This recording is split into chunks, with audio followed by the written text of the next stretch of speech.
Jemaat sekalian, saya mengundang kita semua untuk mengambil saat teduh pribadi sebelum kita lebih jauh dan lebih dalam beribadah kepada Tuhan.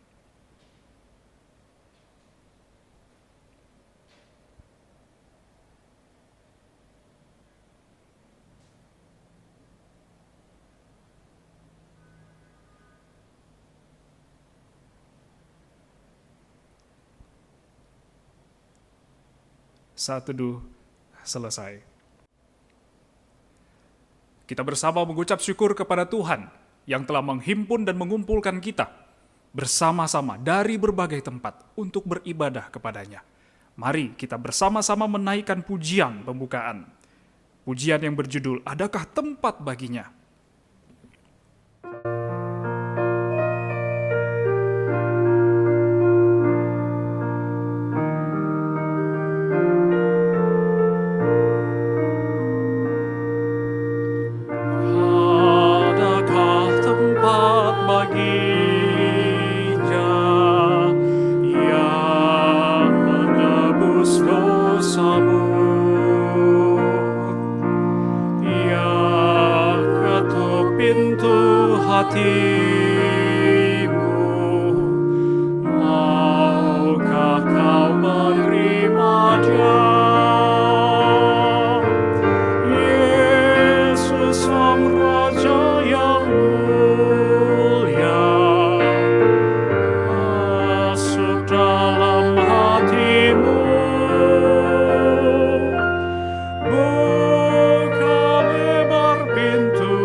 Selamat pagi, selamat hari Minggu untuk kita semua. Bagi jemaat di Christ Chapel Palembang, Christ Chapel Karawaci, Christ Chapel Kupang, dan Christ Chapel Manado. Biarlah semangat kebangkitan Kristus senantiasa menjadi bagian kita hari ini, besok, dan seterusnya. Dan kita bersyukur sekali lagi hari ini Tuhan izinkan kita untuk beribadah. Oleh karena itu, Bapak Ibu, saya mengundang kita semua untuk boleh memberikan salam satu dengan yang lainnya. Meskipun kita dipisahkan oleh jarak yang begitu jauh, namun di tempat kita masing-masing ketika Bapak Ibu beribadah dengan keluarga yang ada. Mari saya mengajak kita untuk memberikan salam. Mungkin kita merangkul mereka. Bagi yang sendiri di kamar, saya mengajak Bapak Ibu, mari ingat sanak saudara Bapak Ibu dimanapun mereka berada.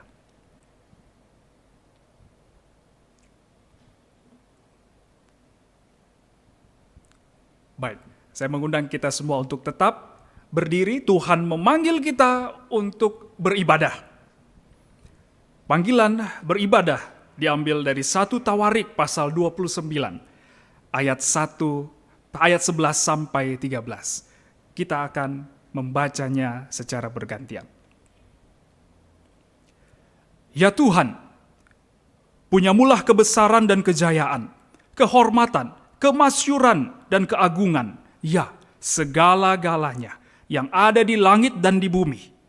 Ya Tuhan, punyamulah kerajaan, dan Engkau yang tertinggi itu melebihi segala-galanya sebagai kepala. Sebab kekayaan dan kemuliaan berasal daripadamu, dan Engkaulah yang berkuasa atas segala-galanya. Dalam tanganmulah kekuatan dan kejayaan, dalam tanganmulah kuasa membesarkan dan mengokohkan segala-galanya. Sekarang, ya Allah kami bersyukur kepadamu dan memuji namamu yang agung itu. Biarlah semua ciptaan Tuhan di bumi dan di surga memuji Tuhan Sang Pencipta. Bersama-sama kita memuji Tuhan melalui pujian Terpujilah Kristus.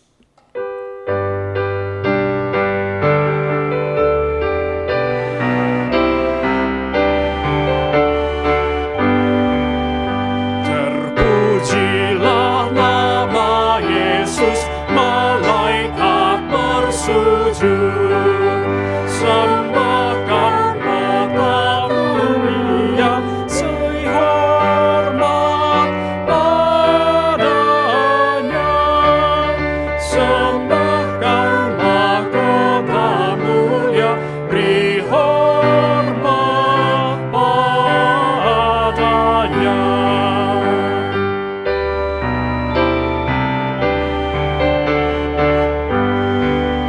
Semua yang diterusnya bersyukur bersujud, anugerahnya selamatkanku, beri hormat padanya,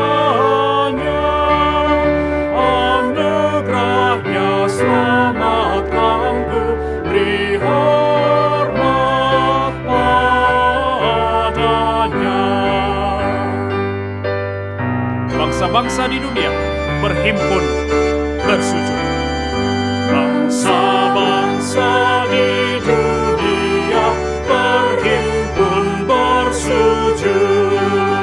Pandanglah umat mulianya, beri hormat padanya. Pandanglah hormat mulianya, beri hormat padanya.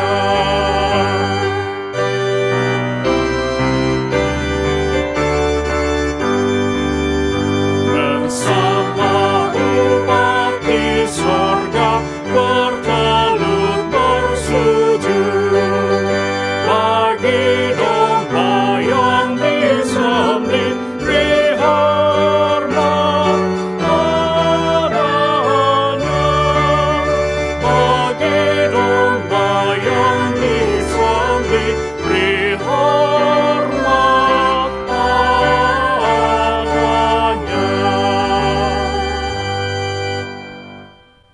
Mari bersama-sama kita masuk di dalam doa, dan di akhir doa ini kita akan menaikkan doa Bapa kami. Mari kita berdoa. Bapa kami di sorga, karena kemurahan-Mu kami dapat hidup di hari ini. Dan hanya karena kemurahan-Mu kami dapat beribadah di pagi hari ini. Oleh karenanya ya Tuhan, biarlah Tuhan dimuliakan melalui ibadah kami di hari ini. Engkau tahu bahwa di antara kami yang beribadah sekarang, ada yang sedang bersuka cita, sedang penuh semangat dan kuat dalam iman. Engkau tahu juga bahwa ada di antara kami yang sedang berduka, sedang luntur semangat dan lemah iman.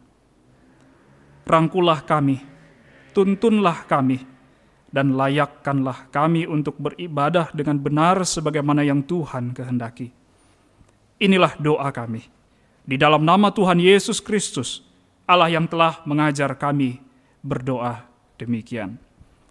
Bapa kami di surga, dikuduskanlah namamu, datanglah kerajaan-Mu, jadilah kehendak-Mu di bumi seperti di surga. Berilah kami pada hari ini makanan kami yang secukupnya, dan ampunilah kami akan kesalahan kami, seperti kami juga mengampuni orang yang bersalah pada kami. Dan janganlah membawa kami ke dalam pencobaan, tetapi lepaskanlah kami daripada hal yang jahat. Karena Engkaulah yang punyai kerajaan dan kuasa dan kemuliaan sampai selama-lamanya. Amin. Mari kita menyembah Tuhan. Biarlah pujian penyembahan yang kita nyanyikan berjudul For the Cause memperkuat ingatan dan pemahaman kita akan karyanya yang agung atas kita.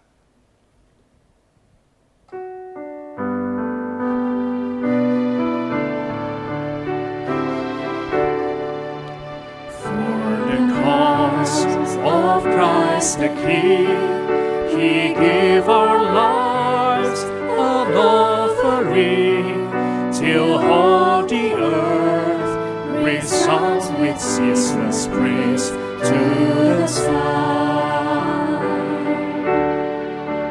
For the cause of Christ we go, with joy to reap, with faith to sow. As many see, and many put their trust in the Son. Christ we proclaim, the name above every name, for all creation, every nation, God's salvation through the Son.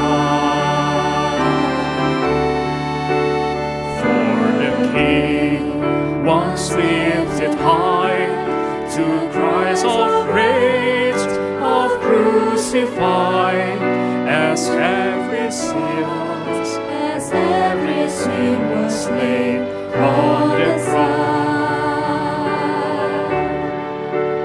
To the King who conquered death, to free the poor and the oppressed, for lasting peace, for life and liberty in the Son.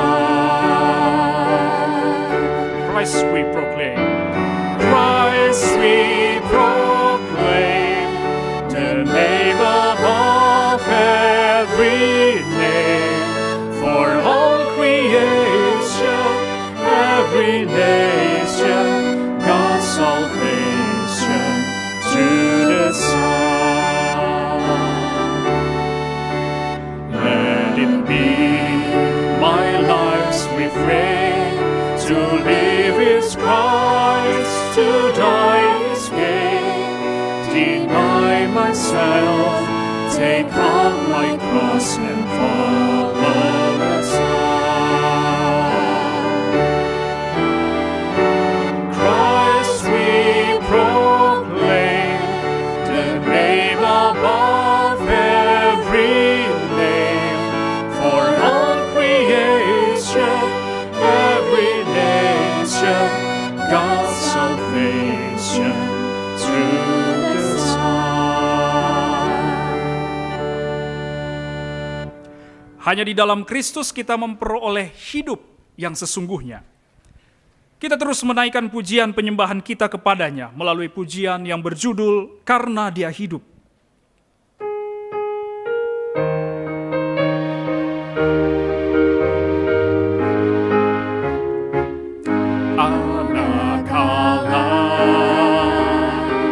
Datang ke dunia untuk selamatkan yang berdosa. Ditebusku, mati di salib, kubur kosong, nyatakan Tuhanku hidup. Sebab Dia hidup, pada hari esok takkan lagi aku takut,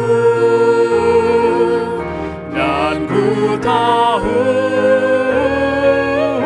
hari esokku, hidupku karena Dia hidup.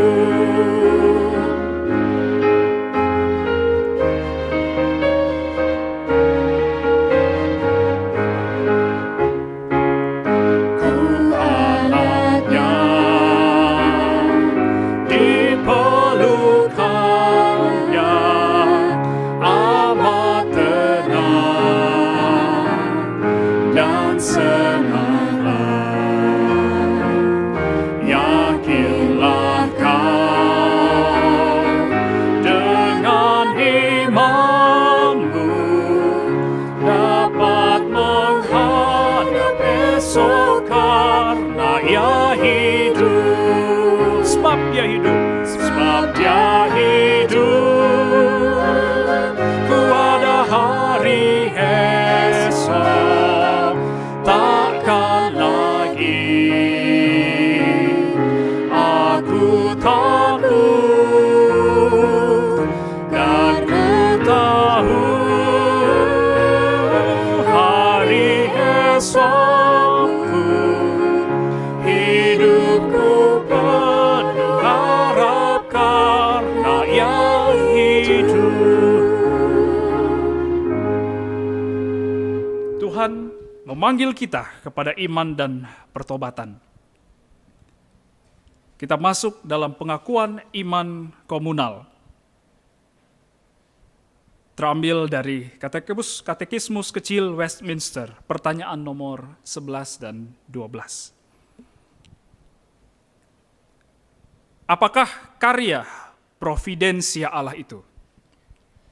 Karya providensia Allah ialah karya pemeliharaan dan pengaturan Allah yang paling kudus, penuh hikmat dan kuasa atas semua makhluknya dan semua perbuatan mereka. Tindakan providensia khusus apa yang dilakukan Allah atas manusia pada waktu Ia diciptakan? Ketika Allah menciptakan manusia, Dia mengikat sebuah covenant kehidupan dengannya, yang mensyaratkan ketaatan sempurna, sambil melarangnya memakan buah pohon pengetahuan tentang yang baik dan yang jahat, disertai ancaman hukuman mati. Bersama-sama kita masuk dalam pengakuan dosa komunal, dan bersama-sama kita akan membaca bagian ini, satu bagian yang disadur dari Valley of Vision tentang self-knowledge. Mari kita membaca bagian ini sebagai pengakuan dosa kita bersama. Ya Allah, Sang Penyelidik hati, pada hari ini Engkau memberi kami sekilas gambaran akan diri kami. Dosa adalah kejahatan terbesar, sedangkan Engkau adalah kebaikan yang tertinggi. Tunjukkanlah kepada kami cara untuk mengenali segala yang jahat, sekalipun kami berpikir itu baik dan benar. Berilah kami anugerah untuk menyadari kekurangannya, kurangnya pengenalan kami akan kehendak-Mu dari Alkitab. Dan janganlah biarkan kami menjauh dari mata air kehidupan yang kekal itu. Di dalam nama Yesus kami berdoa. Amin. Sekarang saya mengundang kita semua di tempat masing-masing, secara pribadi. Mari kita menundukkan kepala kita memejamkan mata kita. Biarlah hati dan pikiran kita tertuju kepada Tuhan dan kita mengaku dosa pribadi kita di hadapan-Nya. Mari kita berdoa secara pribadi di hadapan Tuhan.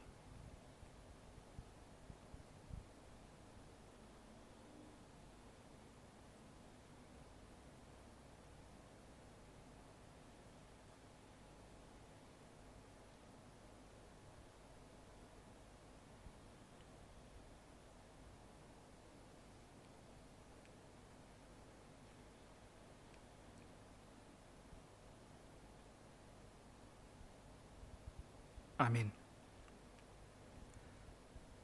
Jaminan pengampunan dosa terambil dari Yohanes pasal 3 ayat 16 sampai 17. Karena begitu besar kasih Allah akan dunia ini, sehingga Ia telah mengaruniakan anaknya yang tunggal, supaya setiap orang yang percaya kepadanya tidak binasa, melainkan beroleh hidup yang kekal.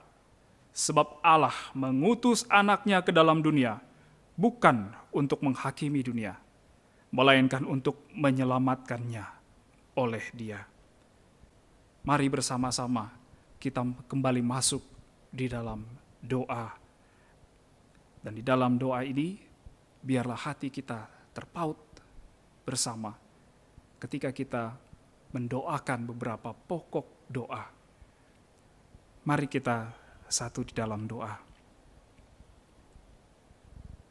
Bapa kami di surga, kami menghadap Tuhan melalui doa ini. Segenap umat-Mu dari Christ Chapel yang ada di berbagai tempat di Indonesia ini Tuhan. Kami membawa pergumulan setiap jemaat.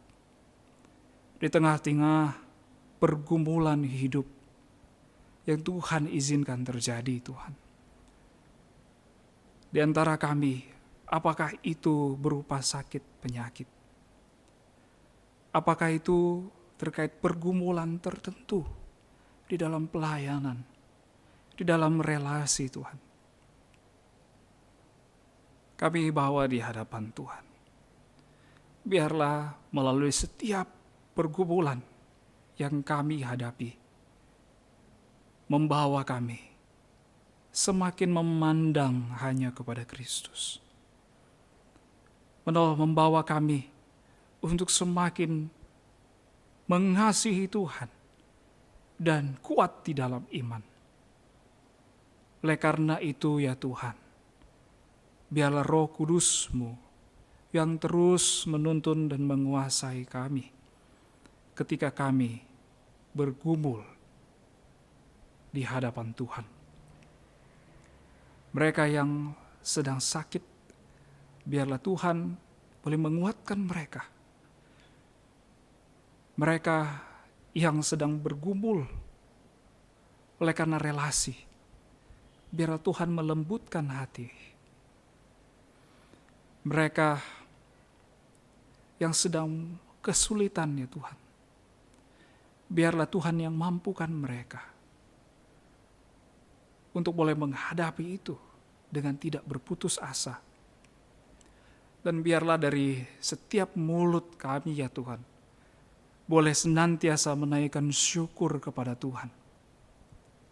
Bapa kami di surga, kami para umat-Mu sering sekali berseru di hadapan Tuhan akhir-akhir ini, meminta sekiranya Tuhan berkenan wabah virus corona ini boleh lalu.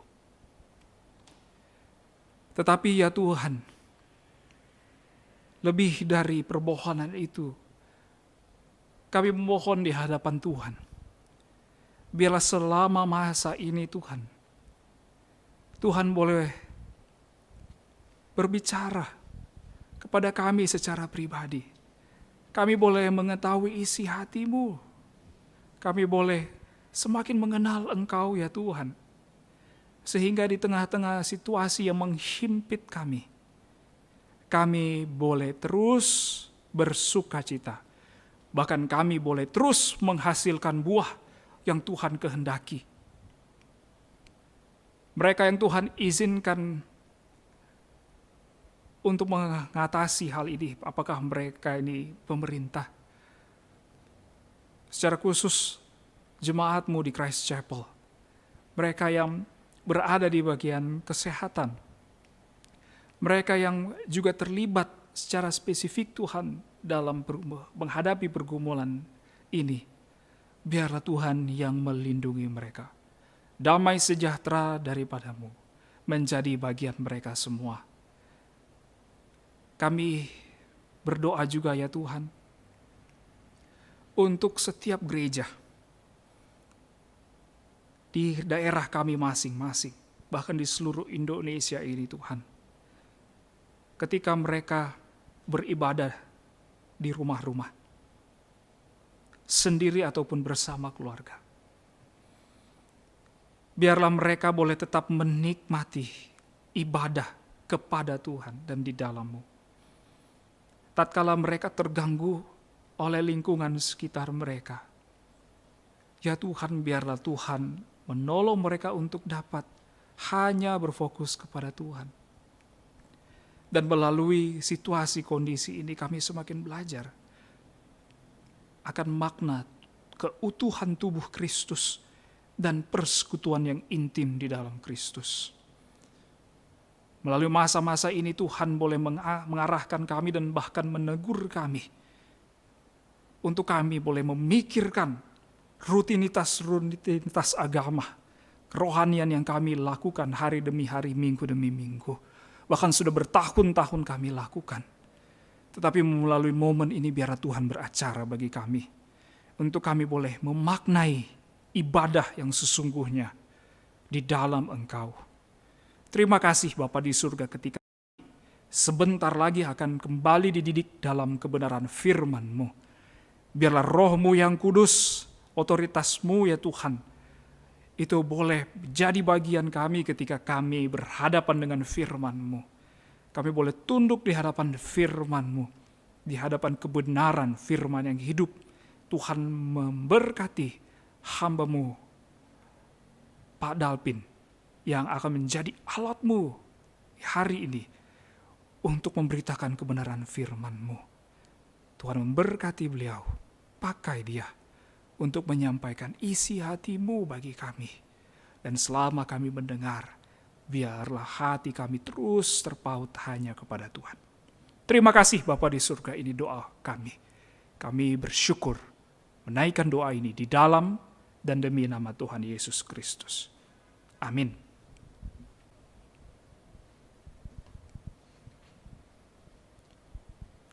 Pada saat ini kita akan memberikan persembahan kita. Mari kita mempersiapkan yang dibutuhkan untuk kita memberikan persembahan secara elektronik. Ya, sudah ditampilkan di layar QR code-nya, dan sambil kita memberikan persembahan, kita akan menyanyikan pujian yang berjudul Hidup Bagimu, dan dengarkanlah bagian firman Tuhan terambil dari Mazmur 111 ayat 1. Haleluya, aku mau bersyukur kepada Tuhan dengan segenap hati, dalam lingkungan orang-orang benar dan dalam jemaah.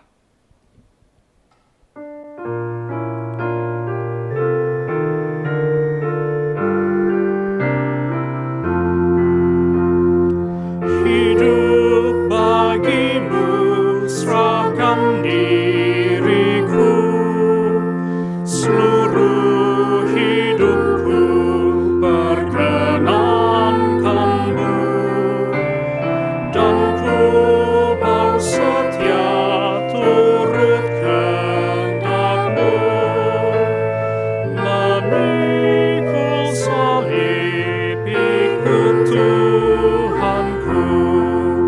Oh Yesusku, Tuhanku, ku serahkan diriku. Kau rela disalibkan untuk menebusku, dan Engkaulah Tuhanku, tinggal di hatiku sepanjang umur hidupku. Ku serahkan bagimu.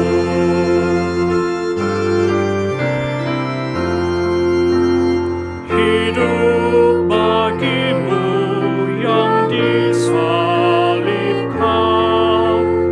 mendamaikanku dengan Allahku, dan ku bersyukur Kau memanggilku. Ku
Tuhan memperbaharui kita dalam firman-Nya.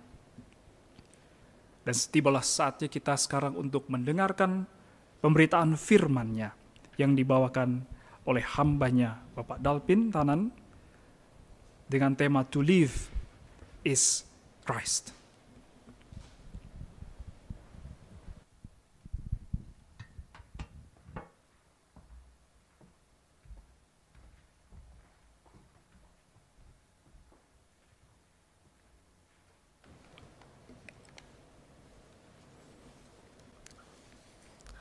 Selamat pagi, Bapak Ibu, saudara-saudari sekalian. Selamat hari Minggu.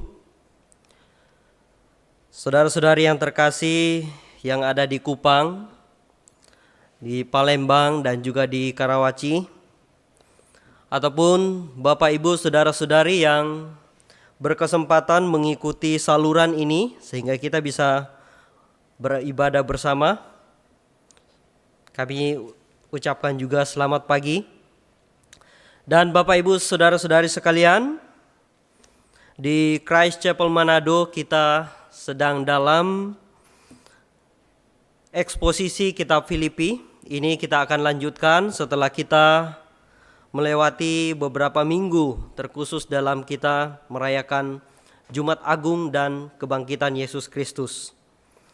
Hari ini kita akan kembali melanjutkan eksposisi kita. Hari ini kita akan masuk dalam Filipi pasal 1 ayat 19 sampai 26. Nah, Bapak Ibu, saudara-saudari sekalian, saya akan membacakan bagian Alkitab ini. Bapak Ibu bisa mengikutinya dari Alkitab masing-masing ya. Mari kita siapkan Filipi pasal 1 ayat 19 sampai 26.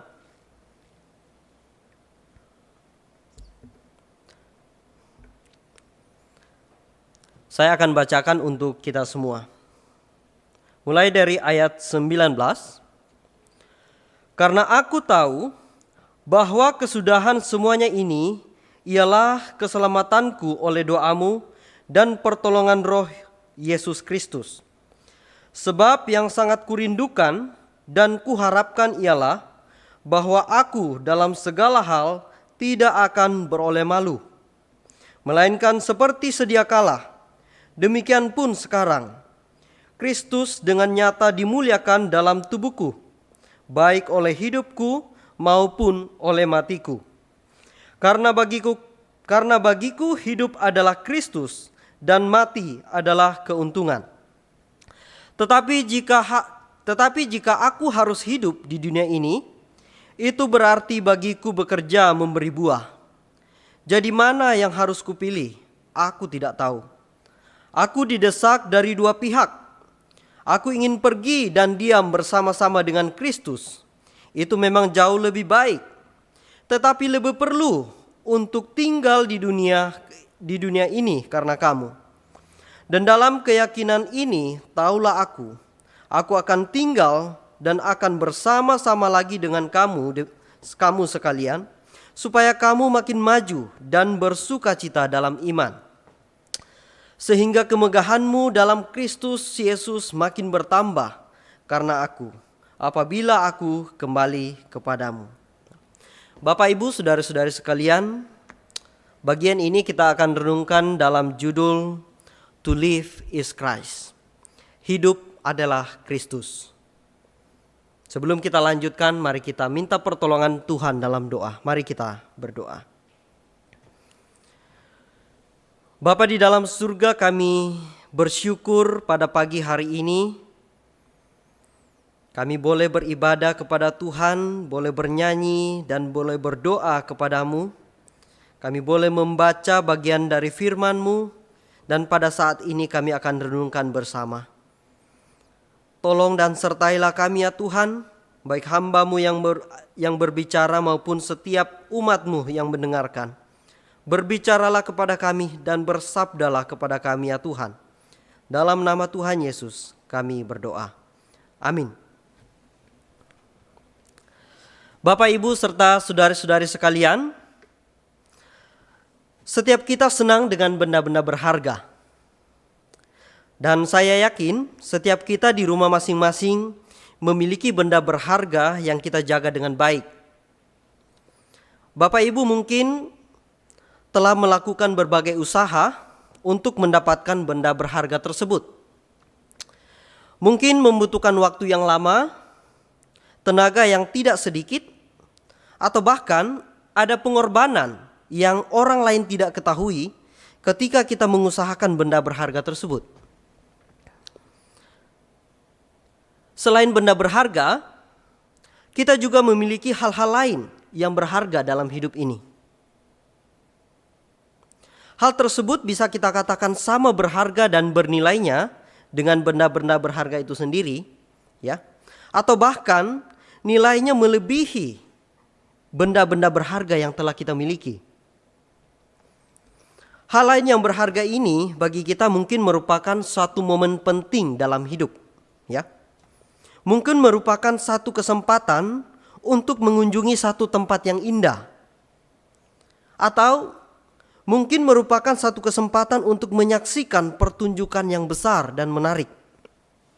Atau mungkin ini adalah satu kejadian yang membuat kita meratap dan menangis dalam kesedihan yang besar. Bapak Ibu, saudara-saudari sekalian, apapun yang berharga yang Bapak Ibu miliki, saya yakin mungkin kita bisa sepakat bahwa semua hal-hal tersebut mengesankan bagi kita dan mengesankan dalam hidup kita. Hal tersebut merupakan bagian yang tidak terpisahkan dari diri kita masing-masing. Pagi ini kita akan bersama-sama merenungkan satu pengakuan yang sangat penting dari Rasul Paulus. Pengakuan yang menuntun kita pada satu pemahaman mengenai apa yang berharga dalam hidupnya. Pengakuan ini bukan sekedar pengakuan yang ingin menyenangkan telinga pendengar pada saat itu. Pengakuan ini bukan ditujukan untuk mendapatkan pujian daripada orang-orang yang mendengarnya. Tapi justru pengakuan ini menunjukkan nilai hidup Rasul Paulus dan menunjukkan arah hidup yang jelas bagi dia. Nah, bagian yang kita baca pada hari ini adalah lanjutan dari beberapa ayat sebelumnya yang merupakan refleksi Rasul Paulus dalam penjara pada saat itu ketika dia menulis surat ini kepada jemaat di Filipi. Dalam bagian sebelumnya yaitu di ayat 12 dan sampai 18, kita melihat bagaimana Paulus meneguhkan dan meyakinkan jemaat Filipi dalam kaitan pemenjaraan dirinya. Dan setidaknya ada 3 hal yang Paulus ingatkan dalam bacaan sebelumnya. Pertama, kita melihat bahwa Paulus mengingatkan jemaat mengenai pemenjaraan dirinya ini justru membawa kemajuan dalam pemberitaan Injil. Lalu yang kedua, pemenjaraan dirinya justru mendorong jemaat untuk semakin berani dalam memberitakan Injil Yesus Kristus. Dan yang ketiga, Rasul Paulus membagikan apa yang menjadi sukacitanya, bahwa Injil Kristus terus diberitakan, baik dengan maksud yang tulus, maksud yang baik, ataupun maksud yang tidak baik. Injil Kristus terus diberitakan. Dalam teks bacaan kita hari ini, kita akan fokus pada refleksi yang dalam dari Paulus sampai pada pengakuan penting dari dia, yaitu hidup adalah Kristus dan mati adalah keuntungan. Saya mengatakan bahwa ini adalah satu pengakuan yang penting karena dimunculkan oleh Paulus dalam satu konteks hidup yang bisa dikatakan sulit. Konteks hidup yang tidak mudah dan tidak menyenangkan secara fisik dan jasmani bagi Paulus. Dia berada dalam situasi yang sulit, namun harus terus menuntun kawanan domba Allah. Dia sedang berada dalam penjara Romawi. Tetapi kita melihat melalui suratnya kepada jemaat di Filipi, Paulus menyatakan sukacita yang besar.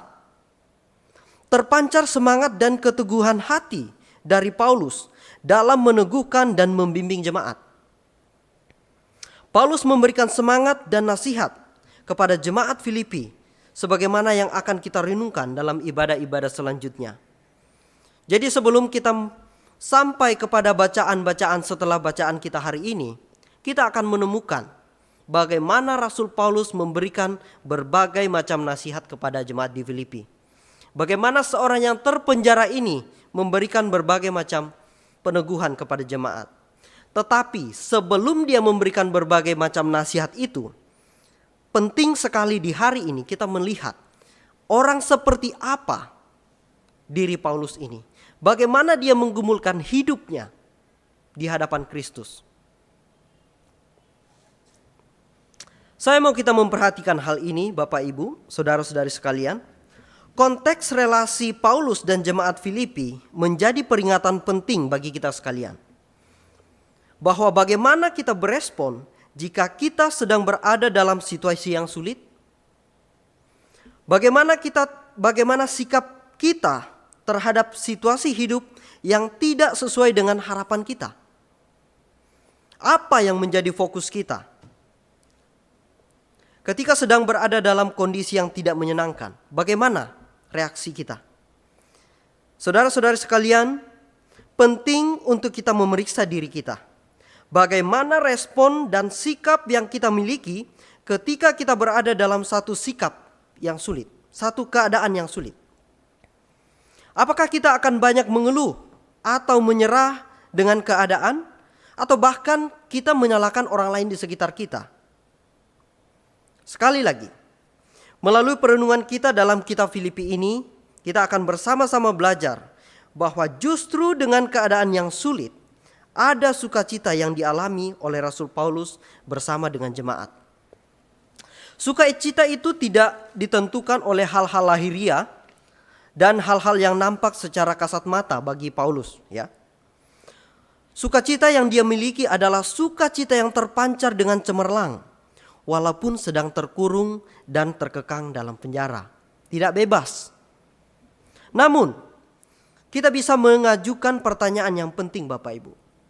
Kenapa Paulus bisa memiliki sukacita yang sedemikian besar itu dalam situasi yang sulit seperti ini? Apakah karena dia adalah orang yang sempurna? Bukankah kondisi fisik Paulus sedang dalam keadaan yang terbatas dan tidak berdaya? Saudara-saudari sekalian, sekali lagi, bahwa justru dengan keadaan yang sulit, ada sukacita yang dialami oleh Rasul Paulus.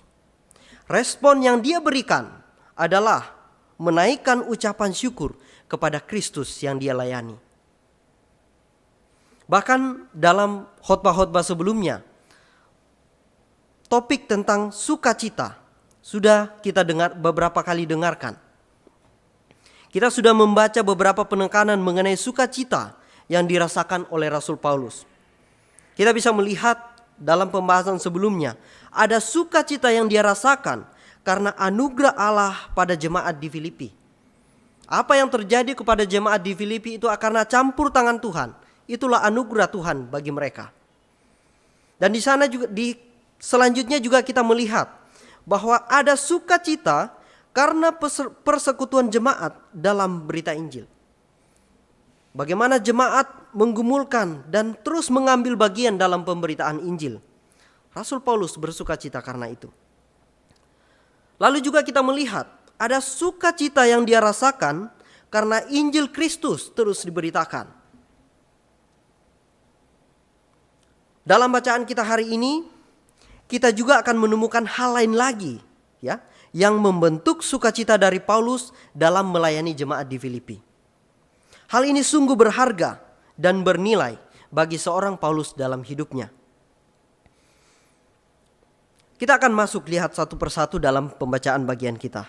Kita akan mulai dari ayat 19, saya akan bacakan sekali lagi bagi kita semua. Untuk ayat 19 berbunyi demikian.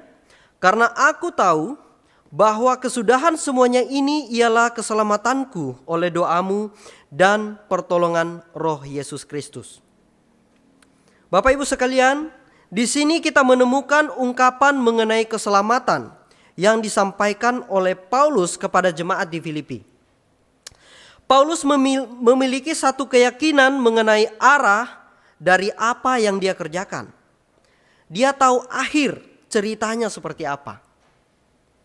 Paulus yakin bahwa dia akan diselamatkan. Namun Bapak Ibu, keselamatan apakah yang dimaksud oleh Rasul Paulus? Apakah keselamatan secara fisik, yaitu keselamatan dirinya dari penjara? Karena konteks dia pada saat ini, pada saat dia menulis bagian ini, dia sedang di penjara.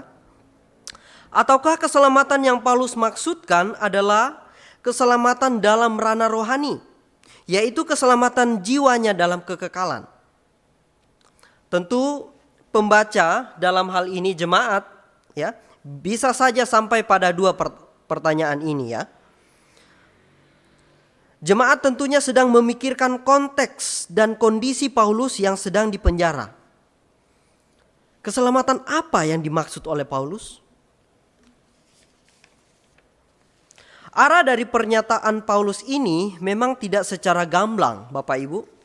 Tidak secara gamblang merujuk pada suatu hal yang spesifik. Apakah keselamatan dari pemenjaraan dirinya ataukah keselamatan jiwanya dalam kekekalan? Akan tetapi, dalam konteks refleksi Rasul Paulus dalam bagian ini, menarik untuk kita renungkan mengenai maksud dan keyakinan yang dia sampaikan kepada jemaat. Andai kata secara fisik Paulus diselamatkan, maka dia akan mendapatkan kesempatan untuk mengunjungi jemaat dan melayani mereka. Jika diselamatkan dalam perspektif kekekalan, maka Paulus yakin dia akan bersama-sama dengan Yesus Kristus. Jadi Bapak Ibu, di bagian pertama ini kita melihat bahwa ujung dari semua yang dikerjakan oleh Paulus, dia yakin akan mendapatkan keselamatan. Menjadi pertanyaan kepada kita semua, apakah kita memiliki satu keyakinan akan akhir dari hidup kita? Apakah kita mengetahui akhir dari segala daya upaya yang kita kerjakan dalam dunia ini? Bapak Ibu, ini pertanyaan-pertanyaan yang penting untuk kita pikirkan dan kita harus jawab. Apakah kita memiliki satu keyakinan akan akhir dari hidup kita?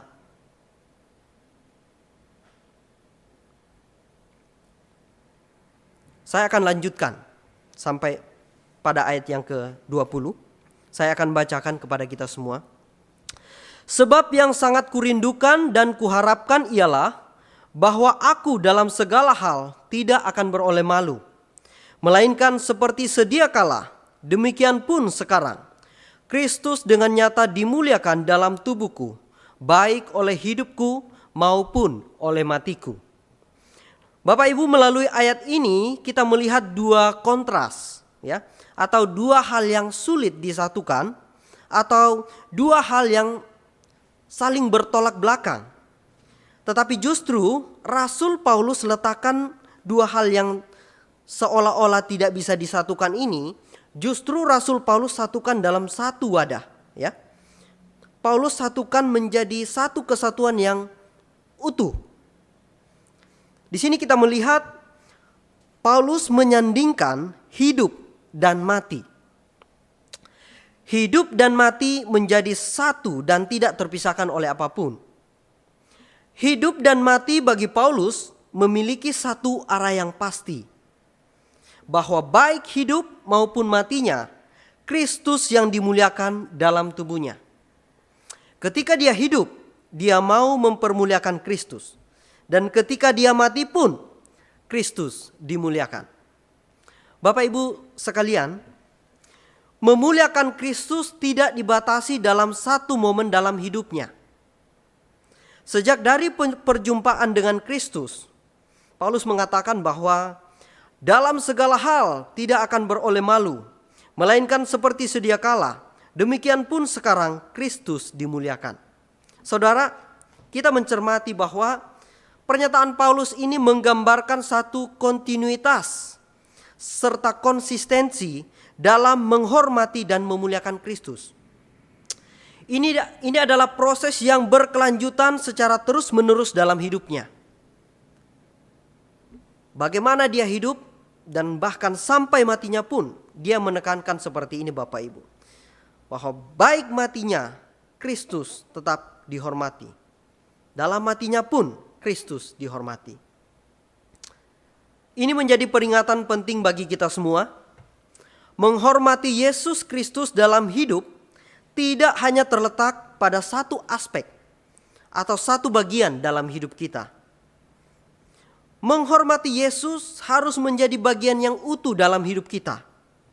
Menghormati Kristus harusnya menjadi kerinduan dan harapan kita mulai sejak kita membuka mata di pagi hari sampai ketika kita menutup mata kita di malam hari.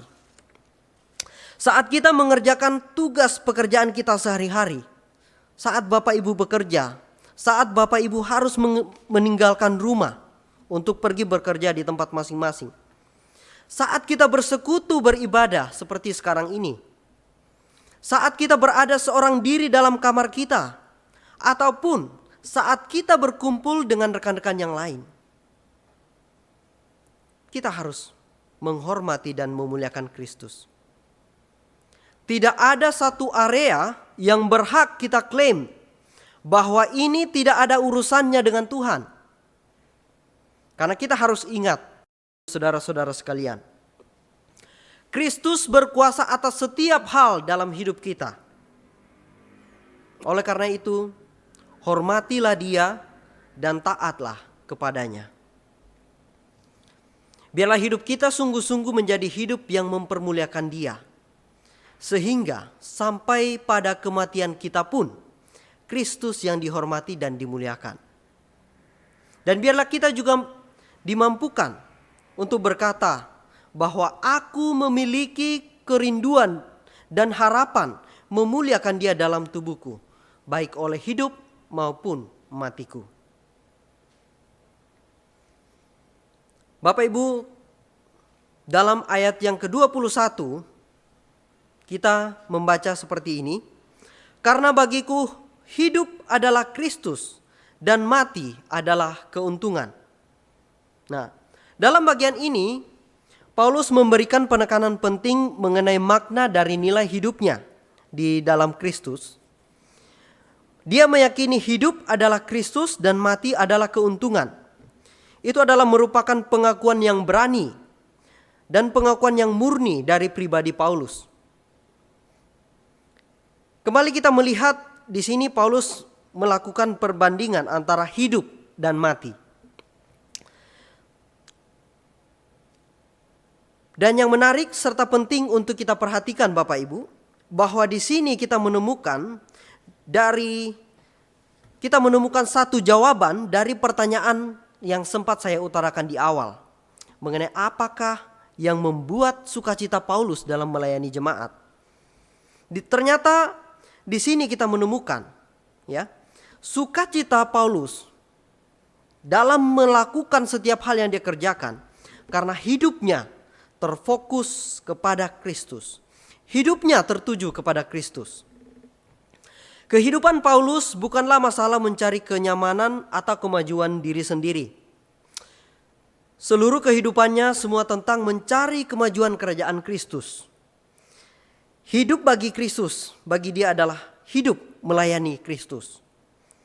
Di awal khotbah ini saya juga mengatakan bahwa setiap kita memiliki hal-hal yang berharga dalam hidup kita. Nah, apakah yang berharga itu adalah sesuatu yang menjadi fokus bagi kita semua? Apakah benda berharga yang ada di dunia ini merupakan satu hal yang menggerakkan apa yang kita kerjakan setiap hari?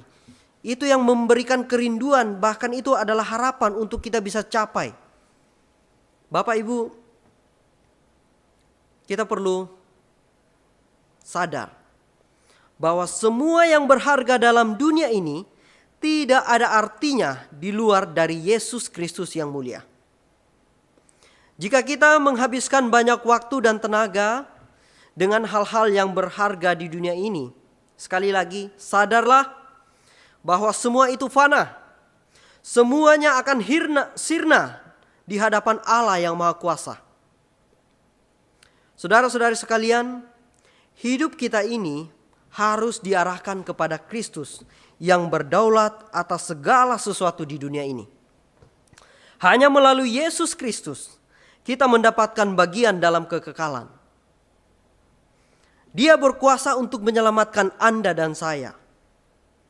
Maut tidak akan berkuasa atas kita karena Yesus Kristus telah mengalahkannya. Oleh karenanya dalam pengakuan ini kita menemukan bahwa Paulus mengatakan bahwa mati adalah keuntungan. Karena itu berarti bagi Paulus, dia akan dibebaskan dari kehidupannya yang penuh masalah di bumi. Dan dia akan bersama dengan Kristus dan bersukacita bersama dengan Kristus. Bagaimana sikap kita menghadapi kematian? Adakah kematian menjadi sesuatu yang menakutkan bagi orang percaya? Apakah kita seperti orang yang tidak berpengharapan? Saudara-saudari sekalian, hari ini kita belajar bahwa kematian orang percaya adalah keuntungan. Sekali lagi saya katakan, kematian orang percaya adalah keuntungan. Itulah saat di mana kita bertemu dengan Allah kita yang mulia. Kita baru saja merayakan peristiwa yang besar dalam sejarah kehidupan beriman kita, ya. Kita merayakan kisah Allah yang menebus manusia berdosa. Yesus mati di kayu salib. Dia menerima murka Allah karena dosa dunia. Dia mati untuk mematikan kematian kekal bagi umatnya. Kuasa maut tidak menguasainya karena Yesus bangkit dan dia sungguh bangkit. Saya akan mengulangi lagi bahwa sukacita yang dimiliki oleh Paulus bisa muncul sedemikian rupa walaupun dalam keadaan yang sulit karena fokus hidupnya kepada Kristus. Dasar sukacita yang dia miliki berada pada batu karang yang teguh yang tidak bisa digoyahkan oleh apapun. Bapak, Ibu, saudara-saudari sekalian, ini adalah ajakan kepada kita semua untuk menyerahkan hidup kita kepada Kristus. Saudara-saudari, memberi hidup kepada Kristus, mempermuliakan Dia sepanjang hidup kita merupakan tujuan kita hidup di dunia ini. Namun, apa yang kita maksudkan dengan hidup yang diberikan kepada Kristus, bahkan kematian kita pun adalah keuntungan, jika kenyataannya kita masih hidup sekarang dalam dunia, kita masih bergumul dengan banyak hal yang tidak kita bisa tangani dan selesaikan. Bahkan kita mengalami satu persoalan demi persoalan yang tidak kunjung selesai. Bapak, Ibu, saudara-saudara sekalian, kita perlu hati-hati. Kita perlu hati-hati dalam melihat realita yang terjadi dalam hidup kita. Hidup bagi Kristus berarti kita masuk ke dalam dimensi kehidupan yang sesuai dengan rencananya. Bukan rencana kita atau kemauan kita. Saya akan membagikan satu diskusi yang sedang kami gumulkan bersama dengan rekan-rekan dalam lembaga pendidikan di mana saya melayani. Sehari-hari saya melayani sebagai pendidik, sebagai seorang guru. Mungkin juga ada di antara Bapak Ibu yang melayani sebagai seorang guru. Dan Bapak Ibu, orang tua yang ada di rumah, yang memiliki anak yang masih menempuh pendidikan dalam jenjang pendidikan dasar sampai menengah atas. Dalam konteks akhir-akhir ini, ya, ketika anak harus belajar dari rumah, mungkin Bapak Ibu bisa sedikit mengalami dinamika yang dirasakan oleh dinamika keseharian guru, ya, bagaimana guru dalam menjalankan tanggung jawabnya. Bapak Ibu menuntun anak untuk belajar, membahas topik bersama dengan anak, membimbing mereka untuk mengerjakan tugas, dan juga melakukan berbagai macam aktivitas belajar lainnya. Nah, Bapak Ibu, ada satu kegiatan yang penting dalam proses pendidikan ya. Nah, satu kegiatan yang penting dan yang paling umum yang saya maksud tadi itu adalah proses penilaian. Nah, melalui kegiatan ini anak akan diberikan satu tugas untuk mereka kerjakan ya, untuk mereka dinilai. Nah, bisa berupa pertanyaan-pertanyaan atau bentuk kegiatan yang mereka harus kerjakan. Dan yang paling umum dalam konteks pendidikan kita juga di bangsa kita, anak-anak akan menemukan satu instruksi seperti ini. Tuliskanlah jawaban yang tepat dari pertanyaan-pertanyaan berikut. Nah, ini ada instruksi yang anak-anak harus baca lalu mereka kerjakan sesuai dengan instruksi yang diberikan. Nah, saya akan ulang sekali lagi. Ini instruksi yang umum yang dituliskan ya, dalam setiap pertanyaan-pertanyaan yang diberikan. Tuliskanlah jawaban yang tepat dari pertanyaan-pertanyaan berikut. Nah, setelah mengikuti instruksi ini, anak akan mengerjakan pertanyaan-pertanyaan yang dia harus jawab. Nah, Bapak Ibu, ketika kita memperhatikan, ini proses yang terus terjadi dari jenjang pendidikan dasar, menengah, bahkan sampai menengah atas. Nah, sejak dari jenjang yang paling dasar, anak-anak sudah dibiasakan dan didorong untuk menjawab dengan benar, ya. Menjawab dengan benar. Bapak Ibu sekalian, saya mau kita untuk memikirkan satu tahapan ini.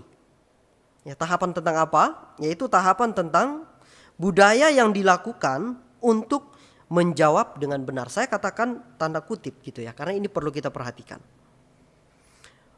Memangnya kenapa? Ya, ada apa dengan menjawab dengan benar? Apa yang salah dengan menjawab dengan benar? Tidak ada yang salah, Bapak Ibu. Tidak ada yang salah dengan menjawab dengan benar. Ya. Tetapi Bapak Ibu, saya mau kita memperhatikan satu hal yang lebih penting dari sekedar menjawab dengan benar. Apakah anak-anak mengerti dan memiliki satu pemahaman yang baik tentang jawabannya, ya, yang disebut jawaban yang benar itu? Apakah jawaban yang benar tersebut merupakan bagian dari dirinya secara personal? Atau hanya spontanitas? Ketika ada pertanyaan A, jawabnya begini. Ketika mendapatkan pertanyaan B, jawabannya begini. Apakah itu menjadi bagian yang personal bagi mereka? Contoh, mungkin kita bisa mendapatkan satu pertanyaan seperti ini. Contoh sederhana saja. Misal diberikan pertanyaan seperti ini Bapak Ibu. Tuliskanlah tindakan apa yang harus kamu lakukan jika kamu menemukan sampah berserakan di halaman rumahmu. Nah, jawaban yang paling umum dan merupakan kategori jawaban yang benar Bapak Ibu bisa seperti ini. Ya. Tindakan yang dilakukan jika menemukan sampah yang berserakan di halaman adalah menyapu dan membersihkan sampah tersebut, kemudian memasukkannya ke dalam tempat sampah, ya. Dan ketika itu dijawab, nah ini sudah masuk ke dalam kategori yang benar, mereka bisa melewati pertanyaan ini. Tetapi Bapak Ibu, dalam realitanya bagaimana? Tindakan yang akan muncul ternyata tidak akan secara langsung dilakukan sesuai dengan jawaban yang sudah disampaikan tadi. Ya, kita bisa temukan ada satu sikap yang mau mencari tahu siapa yang mengakibatkan sampah-sampah ini berantakan, gitu ya. Atau bahkan ada satu intensi untuk mencari tahu siapa yang harus bertanggung jawab atas sampah-sampah ini. Ya, ternyata tindakan yang terjadi tidak akan secara langsung seperti jawaban yang benar itu ya, Bapak Ibu. Nah, Bapak Ibu sekalian, kemampuan untuk menjawab dengan benar harus disertai dengan satu kesadaran dan keyakinan terhadap jawaban tersebut. Perlu ada kesadaran dan keyakinan terhadap hal-hal yang kita katakan. Ya, ada kesadaran dan keyakinan terhadap hal-hal yang kita katakan. Apa yang dipahami dan dikatakan sebagai kebenaran harus dihidupi secara sadar dan penuh tanggung jawab. Menjadi tanggung jawab kami sebagai pendidik kepada hamba-hamba Tuhan juga, bagaimana memperkatakan kebenaran. Apakah itu adalah bagian dari hidup yang secara sadar kita ikuti dan kita jalankan dengan bertanggung jawab. Hari ini kita melihat satu pengakuan dari Rasul Paulus tentang Kristus yang dia layani. Dengan memperhatikan refleksi Paulus ini, saya melihat bahwa tentu ini bukan sebuah pengakuan yang berbeda jauh dari hidupnya. Saya melihat bahwa pengakuan inilah yang dia jalani dan dia hidupi.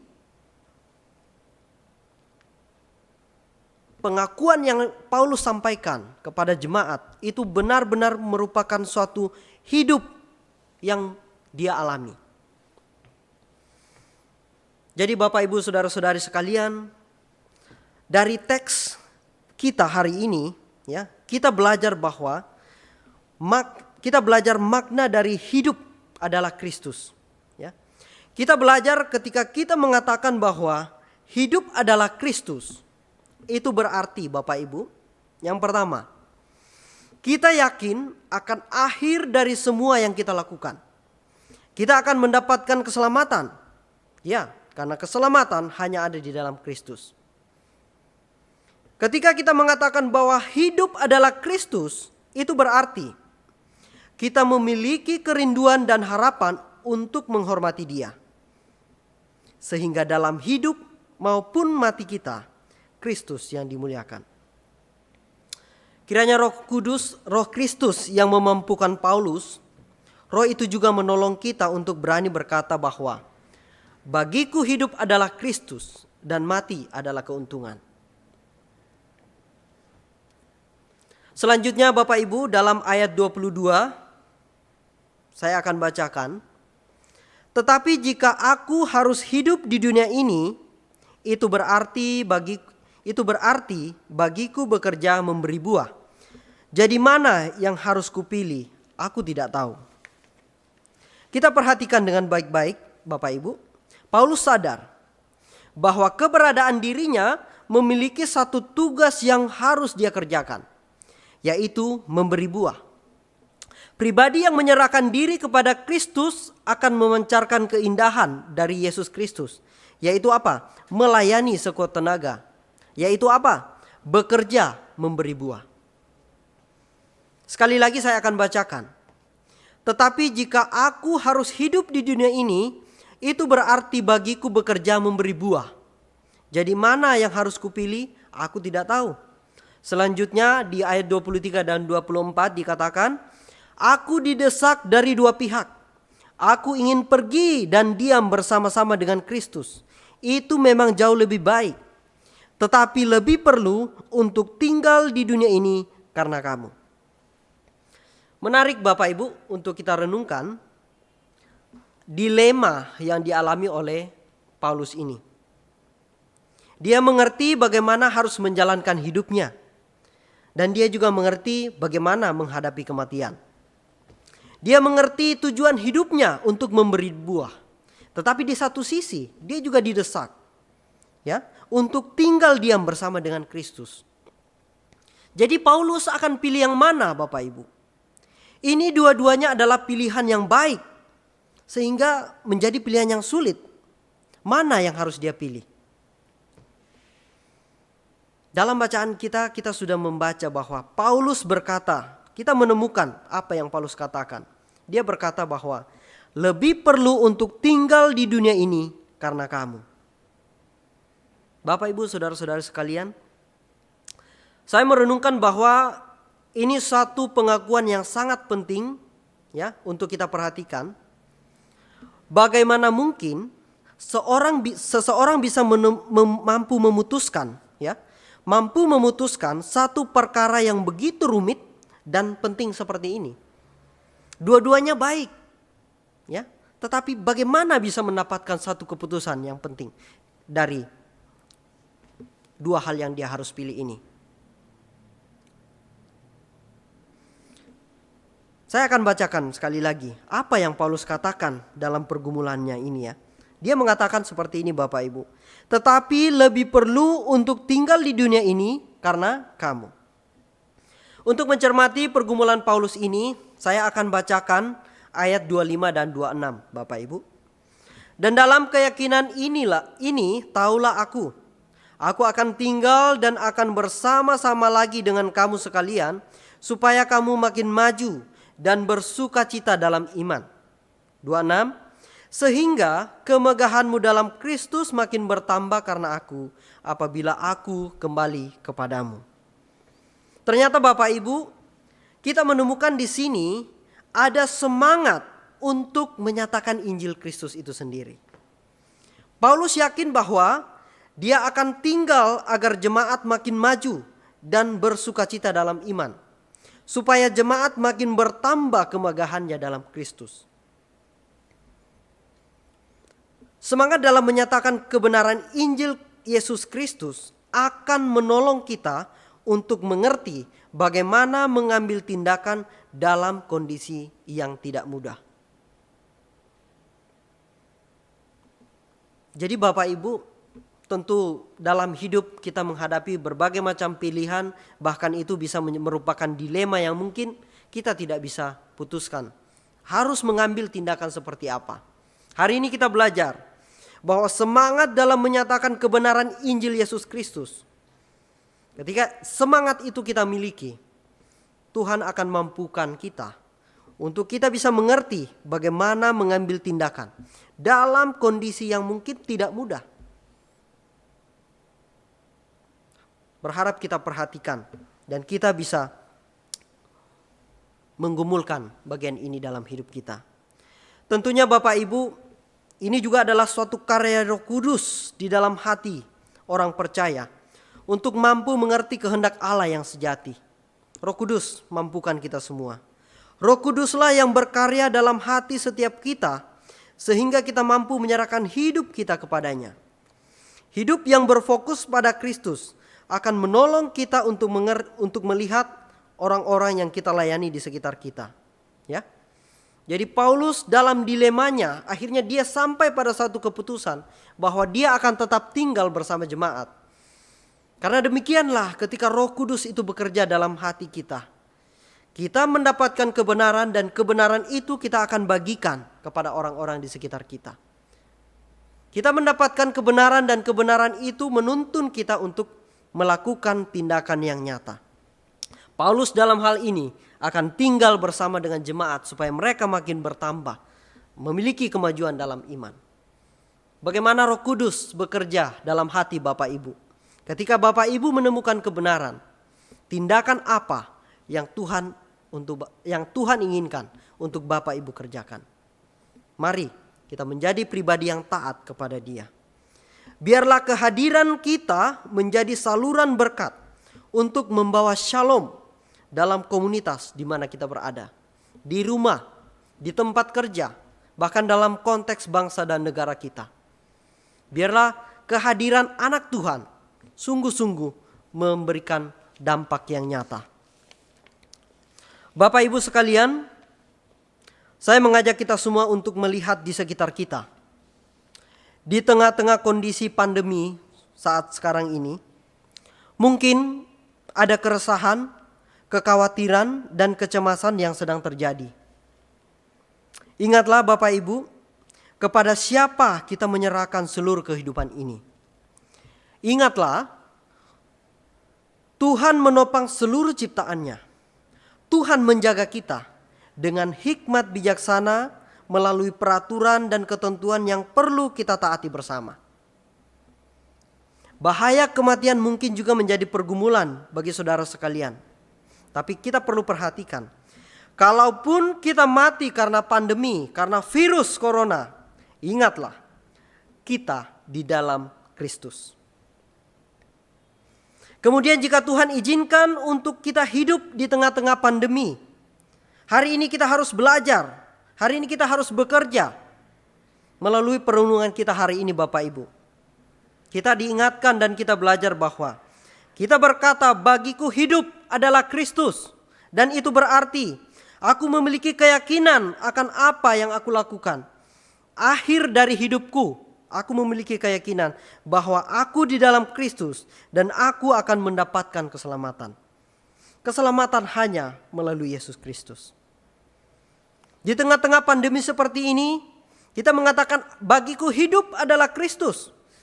Karena kita memiliki kerinduan dan harapan untuk menghormati Dia.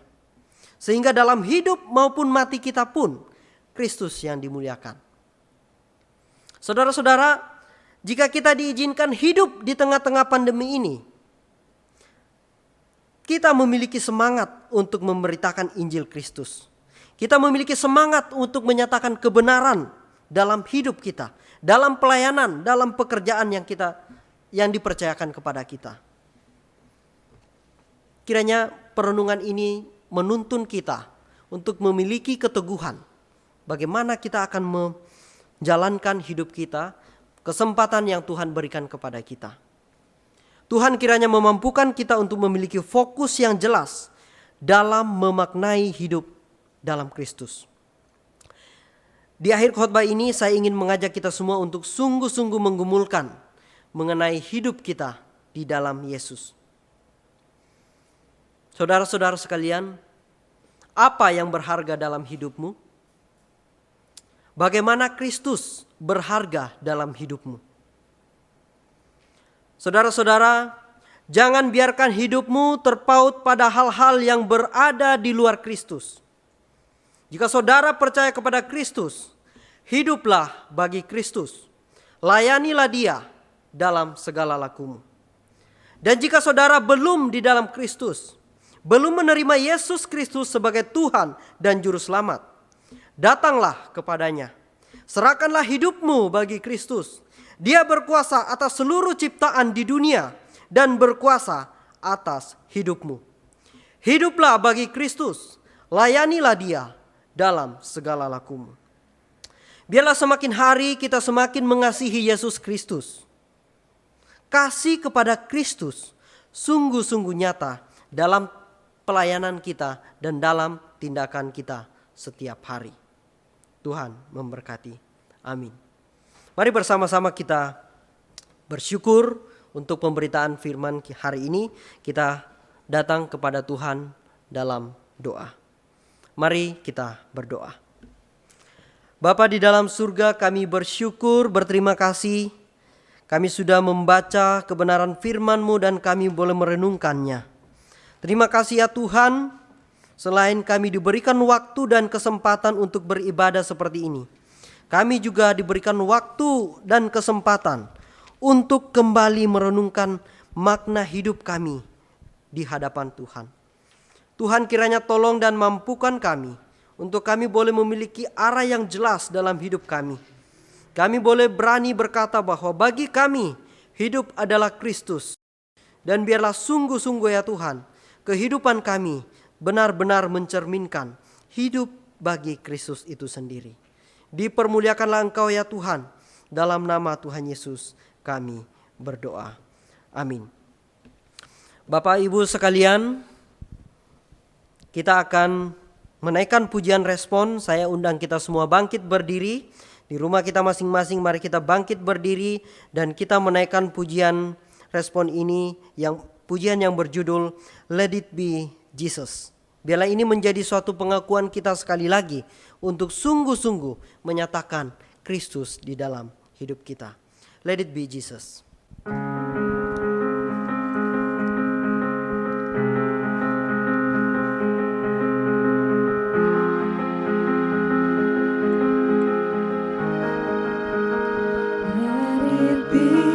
Jesus.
Bersama-sama kita akan mengembalikan segala hormat dan kemuliaan kepada Allah Tritunggal. Sekali lagi saya undang kita bangkit berdiri, kita menaikkan doksologi.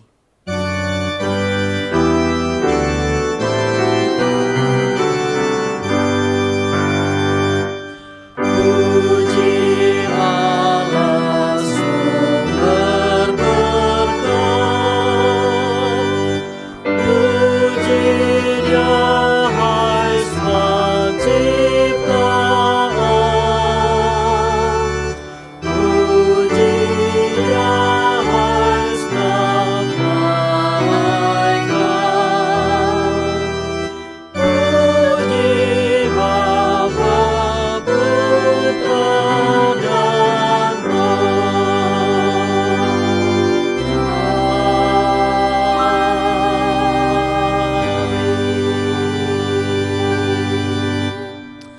Bapak, Ibu, saudara-saudari sekalian, sebelum kita mengakhiri ibadah kita hari ini, ingatlah Kristus berkuasa dalam hidupmu. Oleh karena itu, hiduplah bagi Dia. Terimalah berkat dari Allah. Tuhan memberkati engkau dan melindungi engkau. Tuhan menyinari engkau dengan wajah-Nya dan memberi engkau kasih karunia. Tuhan menghadapkan wajah-Nya kepadamu dan memberi engkau damai sejahtera.